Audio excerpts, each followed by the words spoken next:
Pronto, voltou. Ok.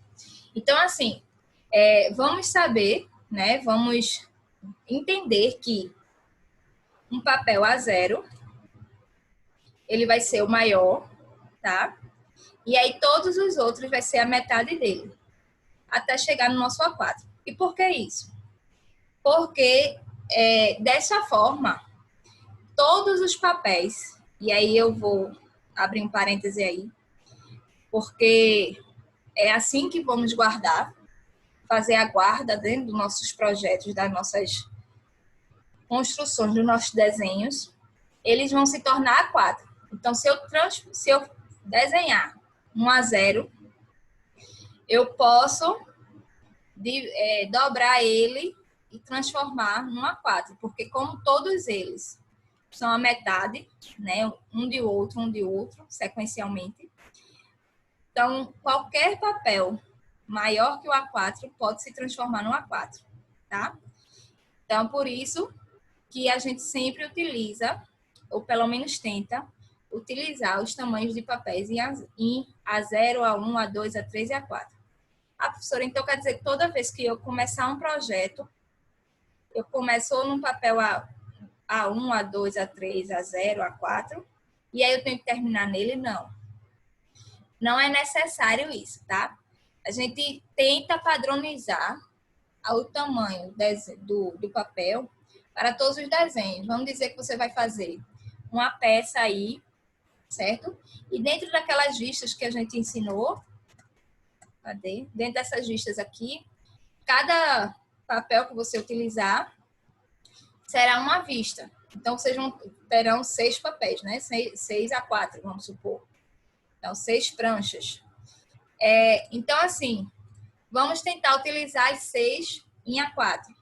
Ah, mas eu não consigo não, professora. Eu precisaria de um tamanho maior. Nem um A4, nem um A3. Um intermediário aqui. Vou precisar de um tamanho maior, um pouquinho maior que A4. Aí tenta colocar no A3. Por quê? Porque, como eu disse, a dobra para chegar no A4, quando fica padronizada dentro do A0, da padronização, da normatização A, fica mais fácil para a gente chegar no A4, tá? E o A4, aí por que o A4 é o principal, assim, tipo, vai ter que chegar no A4? Porque em maioria das nossas pastas, certo? A maioria das nossas gavetas, as pastas suspensas que a gente utiliza, a parte de pasta L,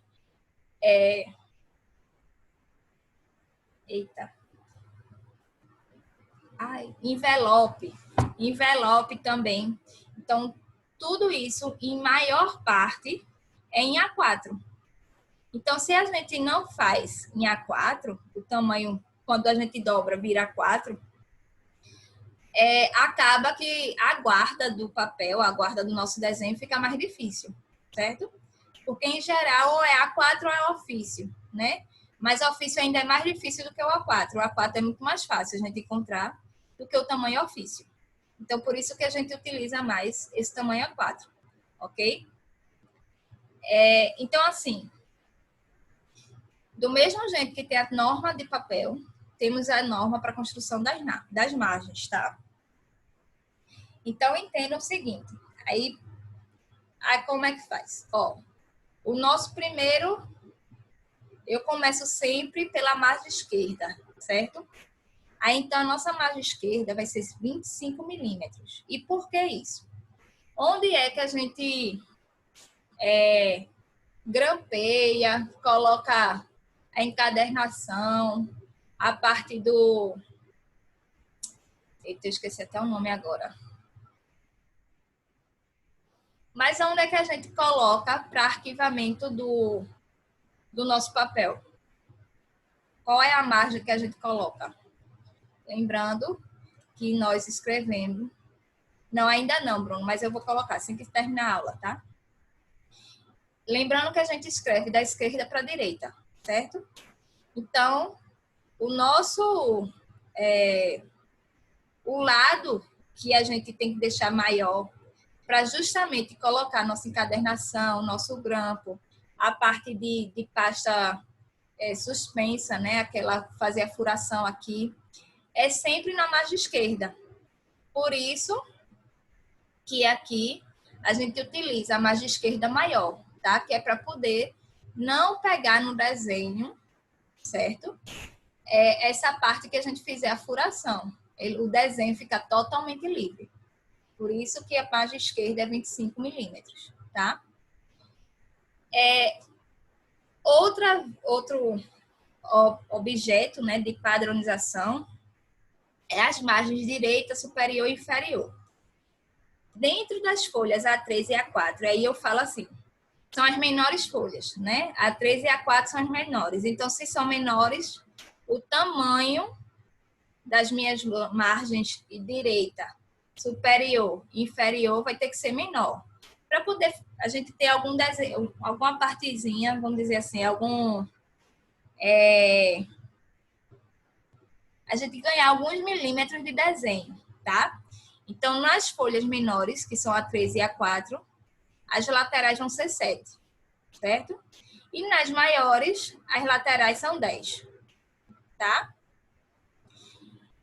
Ah, professora, pronto. Essa é a construção da margem, tá? Lembrando que, mesmo se ela for maior que uma A4, como papel, uma folha A3, A2, A1 ou A0, a nossa dobra vai ser transformar em uma A4. E dentro disso aí, nós temos a apresentação do carimbo. O carimbo, ele sempre vai estar, tá, visível, mesmo quando eu faço a dobra de um papel maior para o A4, de uma folha maior para uma A4, ele vai estar visível, ele vai estar sempre na parte da frente. Isso significa dizer que o nosso carimbo, ele vai estar no lado direito, na parte inferior, certo? Então, sempre que vocês construírem um carimbo para vocês, vamos estar falando de apresentar ele no lado direito, certo? Na parte inferior. Aí, professora, e qual o tamanho desse meu carimbo? Vocês que deram desenho técnico lá, trabalharam com Paloma com 17,8. 17,8. Mas por que isso? Deixa eu explicar aqui a vocês. Eu tenho 210, que é o meu total de 1 a 4. Eu não disse que qualquer dobradura que formos fazer, ela vai dar um tamanho de 1 a 4. Então, o total da parte da frente da minha folha deve ter 210, tá? Então, vou botar aqui. 210, certo? Esse lado aqui, que é a margem esquerda, que é onde a gente vai colocar o nosso grampo e o nosso... ia fazer a nossa furação, tá? Para colocar a... Eita. Fazer a nossa furação, depois eu vou lembrar o nome. Ele vai ser 25, certo? Então, 25. Nesse lado aqui, do lado direito, que é o que vai fazer a soma, finalizar a soma aqui da para os 21, ele vai ser 7, quando eu vou falar em A3 e A4. Então, eu vou fazer uma subtração desses dois, dos 3, que vai dar, ó, 17,8. Se eu fizer aqui, vocês fizerem aí no celular, vai dar exatamente isso. Então, por isso que no A3 e A4, o tamanho do carimbo vai ser 17,8. Ah, professora, mas eu vou fazer no A2 e no A0. Qual o tamanho do meu carimbo? Aí vamos lá fazer. 210, 25, que é do lateral esquerda, né? Só que no A0, A1 e A2, na verdade, é 10 milímetros.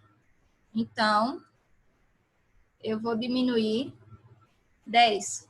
Com isso, o nosso carimbo vai ficar 17,5. Entenderam aí o porquê do tamanho do carimbo? Então, a largura dele vai ser sempre em função da soma dos 25, da diminuição, né? Da subtração. 210 menos 25 menos o tamanho aqui que você deixar de margem direita, tá? E a altura, professora, do carimbo? Essa tem? Não. Aí a gente não tem nenhuma padronização em relação a isso, tá? A gente não tem, a gente tem padronização em relação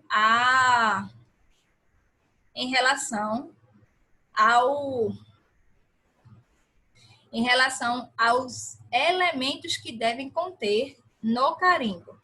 Isso aí a gente vai falar no próximo slide. Então, assim, a altura e quantas linhas vai ter esse carimbo, se ele vai vir até a metade da folha, se ele vai ser a folha inteira, como é que vai ser isso aqui. Não existe a padronização em relação a isso. Existe apenas da dimensão da largura desse meu carimbo, tá? A altura dele não tem. Agora eu tenho algumas informações mínimas que devem ser contidas dentro do carimbo para que realmente a gente consiga identificar o projeto. Porque assim, o carimbo, quando a gente era pequeno lá, né, pelo menos a minha mãe tinha isso aí. A tia, qualquer canto lá, a gente faz isso. Então, a gente faz o seguinte.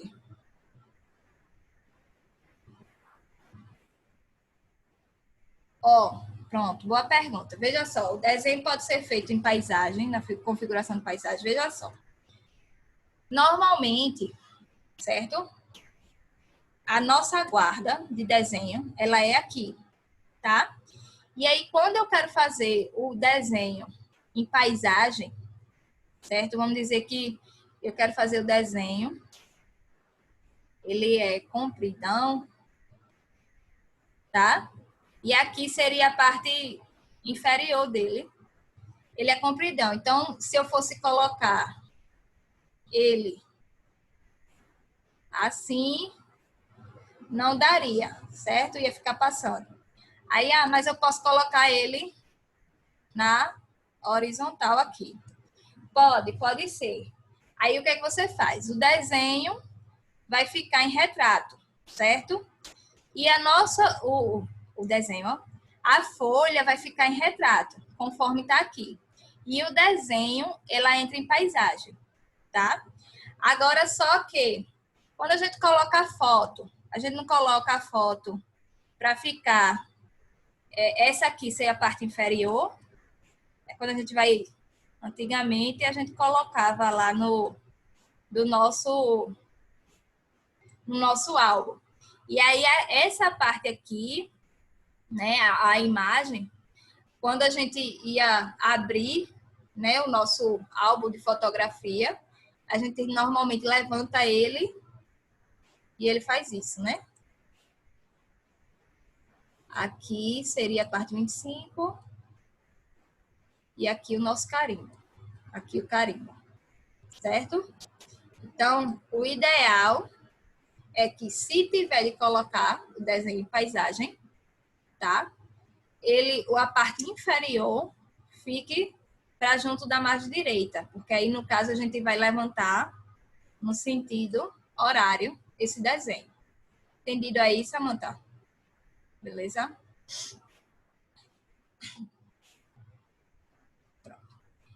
Então, aí, a gente tem o carimbo, né? O carimbo nada mais é a identificação do projeto, certo? Quando a gente era lá, antigamente, quando íamos para a escola, né? A tia lá da escola, porque é a professora, ou a mãe, seja lá quem for, pedia para a gente colocar o nome no caderno, né? Às vezes pegava aquele adesivozinho que já vinha com nome, turma, sei que, aí colava lá na frente do caderno. E ele sempre ficava na frente. Isso é a identificação de quem é e de que livro a gente estava falando, certo? Então, a mesma coisa acontece com o carimbo. O carimbo, ele tem informações mínimas, tá? Para que a gente possa descobrir de que projeto eu estou falando, de quem eu estou falando, tá? Do número. Então, a gente vai ter algumas informações mínimas. Aí, eu vou já mostrar aqui. Não, deixa eu mostrar aqui. Então, vamos lá. Eu vou falar e depois eu exemplifico, tá certo? Então, nessa parte aqui, nós temos que a identificação da empresa e do profissional responsável. Porque deve ter uma pessoa responsável por aquele projeto, certo? Então, essa parte de identificação, ela é necessária para que, quando for futuramente, alguém precisar saber o porquê, né, ou tirar alguma dúvida em relação ao projeto, saber quem procurar. Então, para isso serve a identificação do responsável ou do profissional que fez aquele desenho. Então, a gente tem depois a identificação do cliente e o nome do projeto ou do empreendimento, certo? Porque, por um exemplo, eu posso ter diversos projetos, e aí eu vou puxar para arquitetura, tá? Porque fica mais fácil eu dar um exemplo. Eu posso ter vários projetos de um projeto residencial unifamiliar, que é de uma família, um projeto de uma casa. Então, eu posso ter vários projetos iguais, certo? Porém, o cliente vai ser diferente, tá? Então, o cliente X, o cliente José, João, Maria, certo? Ele vai ser único dentre todos os meus outros projetos, tá? Por isso que a gente identifica o cliente e o projeto, certo? Aí eu tenho o título do desenho, que é para identificar se eu estou falando de uma planta baixa, de um detalhamento, de um corte, de uma perspectiva, se eu estou falando do meu projeto hidráulico, se eu estou falando do meu projeto elétrico, porque assim, dependendo do projeto, por um exemplo, aquela fábrica da Fiat. A fábrica da Fiat é enorme, né? Se algum de vocês aí já entrou lá, ela é enorme. Você tem que, sempre que for fazer qualquer coisa, você tem que ir de carro. Imagine quantas folhas de projetos ela não foi necessária, foi necessária para fazer a construção dela. Então, deve ter sido assim um caderno de umas 100 folhas. Então, se eu não tivesse o título do desenho lá no meu carimbo e eu só quisesse ver a parte de hidráulica, aí vamos supor que a parte de hidráulica esteja na folha 60, tá? Aí eu vou ter que abrir projeto por projeto, certo? Vamos dizer que ele seja maior que um A4. Eu vou ter que abrir projeto por projeto para saber que tipo de projeto é aquele dali. Se eu tivesse lá o meu título do desenho, projeto de hidráulica, projeto de arquitetura, projeto de rede de telefone, então eu não precisaria abrir o projeto, era apenas eu ir passando até chegar na folha de desenho necessária. Por isso que o título é tão importante, porque é para facilitar nossa sequencial, certo? Aí temos a sequencial do projeto, que é como se fosse o número da página, tá? É como se fosse o número da página, essa indicação aqui de sequencial do projeto. Escala, a data, a autoria do desenho, né? A indicação de revisão e o endereço. A indicação de revisão, porque eu posso ter mais de uma revisão, certo? E aí, nesse caso, se eu tivesse, imagine você que a gente estaria na 10ª revisão, e aí eu me perdesse qual é o arquivo certo, tá? Se eu não tivesse identificado revisão 1, 2, 3, 4, 10, eu teria que olhar um por um e saber qual foi as mudanças que foram feitas. Por isso que a gente tem a identificação de revisão. E o endereço, que é para identificar onde a obra fica. Aí eu tenho um exemplo aqui, certo? De das opções, né, da necessidade lá de um carimbo. A escala que a gente trabalha, certo? Ah, mas eu vou trabalhar com 10 escalas, professora. Eu vou ter que escrever as 10 escalas? Vai. Se, por todas as escalas que tiver dentro da folha do desenho aqui, a qual está se referindo esse carimbo, eu vou deixar expresso aqui, tá? Se eu utilizo um para 10, um para 5, um para 100, um para 1000, um para 500, tudo isso deve estar constando aqui, certo? Nesse caso, aí eu vou vir para cá. E a data do desenho, a revisão, como eu falei. Aí, ó, essa daqui é a revisão 00. Não teve revisão ainda. Foi a primeira entrega, vamos dizer. O nome do projeto, aqui nesse caso é a planta baixa. O desenho, qual a folha que está se referindo. E aí eu digo que essa parte aqui é como se fosse o número da página, tá? É como se a gente estivesse colocando o número da página daquela folha. O responsável técnico do desenho, que foi de quem foi feito. E aí ela botou aqui o nome dela. Aqui, a identificação da empresa, né? Através do símbolo de identificação de empresa, né? Da identidade visual. E também a nossa parte aqui de endereço da empresa, tá? Isso aqui é o endereço da empresa. Nesse caso, ela está identificando de que se trata, é construção de prédios residenciais, e o nome e o endereço da obra, tá? Que é Rua Machado de Assis, número 777. Então, esse aqui é um exemplo de carimbo, certo? Que vocês poderiam estar organizando para vocês, por exemplo. A gente tem lá no carimbo semestre passado, né, que vocês deram e a gente pretende continuar assim. Nós temos um carimbo que organizamos, eu, Paloma, Ilma, para se fazer padronização do carimbo, né, de vocês. E aí a gente tem 17,8 por 6. E essas informações aqui, adaptada para a nossa realidade, que vocês ainda não estão fazendo um projeto, vocês estão fazendo exercício de aula. Então, nós adaptamos as necessidades de informações mínimas para o nosso carimbo lá da Unimbra, certo? E fizemos essa adaptação. Entenderam aí? Até aí tranquilo?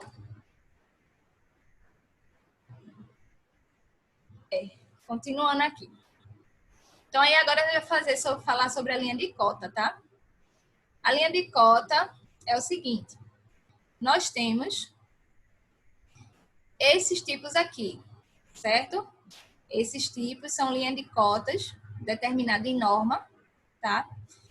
E aí, eles podem ser representados com seta e traço, círculo, traço e oblíquo, traço e oblíquo, certo?